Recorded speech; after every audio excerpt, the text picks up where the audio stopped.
रात के ठीक 12 बजे थे। गांव की सीमा से काफी दूर, जहां कच्चा रास्ता घने पेड़ों के बीच जाकर खत्म हो जाता था, वहां एक पुराना सूखा कुआं खड़ा था। कई सालों से उस कुएं के पास कोई नहीं गया था। लोग कहते थे कि उस कुएं के अंदर कुछ ऐसा है जो इंसानों को पुकारता है। कुछ कहते थे कि वहां किसी साधु की मौत हुई थी, कुछ कहते थे कि वहां शैतान का वास है, लेकिन सच कोई नहीं जानता था। उस रात हवा बिल्कुल शांत थी, पेड़ों के पत्ते तक नहीं हिल रहे थे, और उसी खामोशी के बीच एक आदमी हाथ में टॉर्च लिए उस कुएं की तरफ बढ़ रहा था। उसका नाम था विक्रम। उसके कदमों में डर था, लेकिन आंखों में एक अजीब सी चमक भी थी। उसने चारों तरफ देखा, दूर दूर तक कोई नहीं था, और धीरे धीरे नीचे उतरने लगा। जैसे जैसे वह नीचे जा रहा था, ऊपर की दुनिया उससे दूर होती जा रही थी। ठंडी हवा अब सड़ी हुई मिट्टी की बदबू में बदल चुकी थी। कुएं के तल पर पहुंचकर उसने टॉर्च जलाई। दीवारों पर काई जमी हुई थी, नीचे गीली मिट्टी थी, और ऐसा लग रहा था जैसे कोई बहुत समय से वहां उसका इंतजार कर रहा हो। लेकिन विक्रम नहीं जानता था कि आज की यह शुरुआत उसकी जिंदगी की आखिरी गलती साबित होने वाली है। कई साल पहले विक्रम और अर्जुन एक ही स्कूल में पढ़ते थे। दोनों बचपन के दोस्त थे, लेकिन दोनों की सोच बिल्कुल अलग थी। अर्जुन हमेशा पढ़ाई में ध्यान देता था, वह मेहनत पर विश्वास करता था, जबकि विक्रम हमेशा आसान रास्ते ढूंढता था। परीक्षा के समय वह नकल करने के नए तरीके निकालता, कभी पर्ची, कभी किताब। एक दिन स्कूल में अर्जुन ने कहा, विक्रम, तू पढ़ क्यों नहीं लेता? विक्रम हंस पड़ा।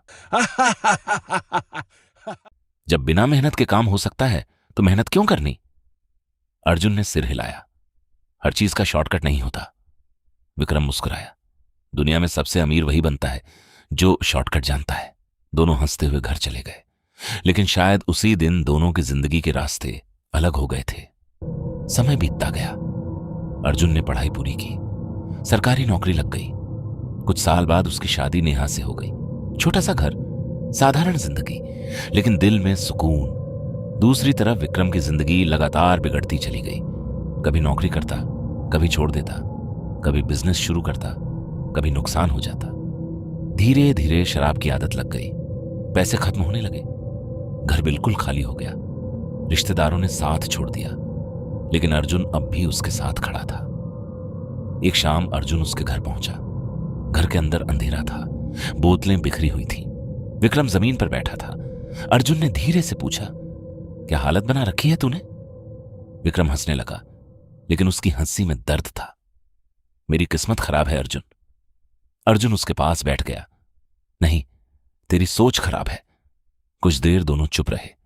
फिर अर्जुन ने पूछा, जो पैसे देता हूं वो कहां जाते हैं?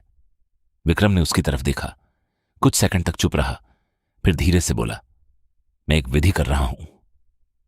कौन सी विधि? अंधकूप विधि। अर्जुन चौंक गया। क्या? विक्रम उठकर अंदर गया, पुराना अखबार लेकर वापस आया। उसने अखबार का फटा हुआ पन्ना अर्जुन को दिया। उसमें लिखा था, सूखे कुएं में 5 रातों तक की जाने वाली गुप्त विधि इंसान की हर इच्छा पूरी कर सकती है। अर्जुन गुस्से में बोला, यह सब बकवास है। विक्रम की आंखों में चमक आ गई। अगर सच हुआ तो? और अगर झूठ हुआ तो? विक्रम हंस पड़ा। मेरे पास खोने को बचा ही क्या है? अर्जुन कुछ नहीं बोला, क्योंकि वह जानता था कि विक्रम जब किसी बात को पकड़ लेता है तो उसे समझाना मुश्किल होता है। अगले दिन से विक्रम गांव के बाहर वाले सूखे कुएं के पास जाने लगा। लोग उस जगह से दूर रहते थे, बच्चे भी वहां नहीं जाते थे। कहते थे कि वहां रात को आवाजें आती हैं। लेकिन विक्रम को अब सिर्फ पैसा दिखाई दे रहा था। उसने झाड़ियां हटाई, मलबा साफ किया और कुएं के अंदर उतर गया। पहली रात उसने एक पुराना दिया जलाया, काली मिट्टी जमीन पर फैलाई और अखबार में लिखा मंत्र पढ़ना शुरू किया। कुछ नहीं हुआ, वह वापस लौट आया। दूसरी रात वह 3 लोहे की कीलें लेकर गया, दीवारों में कील ठोकी और राख से गोल घेरा बनाया। अचानक उसे लगा जैसे कुएं की दीवारों से कोई उसे देख रहा है, लेकिन जब उसने पीछे मुड़कर देखा, वहां कोई नहीं था। तीसरी रात वह काली चुनरी और तेल की शीशी लेकर गया। मंत्र पढ़ते पढ़ते अचानक उसे भारी सांसों की आवाज सुनाई दी, जैसे कोई उसके पीछे खड़ा हो। उसका शरीर कांप उठा, लेकिन लालच डर से बड़ा था। वह मंत्र पढ़ता रहा। उसी रात अर्जुन उसके घर पहुंचा। तू फिर वहां गया था? विक्रम चौंक गया। तुझे कैसे पता? पूरा गांव बातें कर रहा है। विक्रम चुप रहा। अर्जुन ने उसके कंधे पकड़ लिए। ये सब बंद कर दे, अब नहीं कर सकता। क्यों? विक्रम की आवाज बदल गई। क्योंकि मुझे लगता है कि कोई मुझे बुला रहा है। अर्जुन डर गया। क्या मतलब?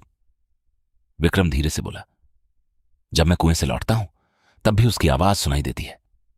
कमरे में कुछ सेकंड के लिए सन्नाटा छा गया। फिर अर्जुन बोला, कल से वहां मत जाना। विक्रम मुस्कुराया। बस 2 रात और।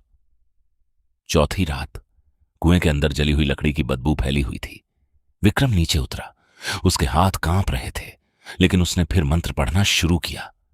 अचानक जमीन के नीचे कुछ हिला, जैसे कोई करवट बदल रहा हो।